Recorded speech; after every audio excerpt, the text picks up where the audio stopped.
এই উম্মত জাহান্নামে যাবে, কিন্তু হাতকড়ি থাকবে না, পায়ে বেড়ি থাকবে না, গলায় ছিকল থাকবে না। এই উম্মত জাহান্নামে গেলেও চেহারা কালো হবে না। জাহান্নামীদের চেহারা কালো, উঁচু হুম্মসওয়াদ্দা। ওলামাদেরকে জিজ্ঞাসা করেন, কোরআন বলতেছে এই উম্মতের চেহারা কালো হবে না। দারোগা মালিক জিজ্ঞেস করবে, এটা আবার কেমন আসামি? হাতকড়ি নাই, বেড়ি নাই, গলায় ছিকল নাই, চেহারা ঝকঝকে, ভুলে কি চলে আসলো নাকি? আল্লাহ জবাব দিবে, মালিক আমার বন্ধুর উম্মত, খবরদার।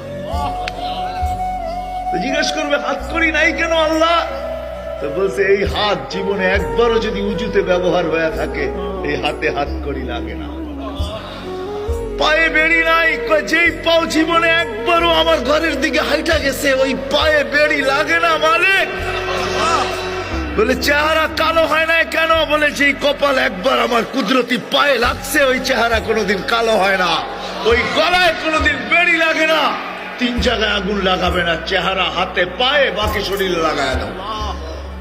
মালিক আগুনকে বলবে, খুশি ধরো। আগুন আসবে ধাউ ধাউ করে ধরার জন্য। আল্লাহ আমাদেরকে কলেমা স্মরণ করায় দিবে, আমরা জোরে জোরে কলেমা পড়বো, আগুন বাইগা চলে যাবে। 1 বার 2 বার 3 বার। মালিক রাগ হয়ে আগুনের উপরে কোড়া চার্জ করবে, লাঠি চার্জ করবে। ধরিস না কেন? বারবার বলতেছি, ধরিস না কেন? আগুনের জবান খুলে যাবে, বলবে, লাইসালি সুলতান আলা মান ক্বালা লা ইলাহা ইল্লাল্লাহ মুহাম্মাদুর রাসূলুল্লাহ। এই কলেমা যে পড়ে তাকে ধরার ক্ষমতা আমার নাই, তুমি ধরো।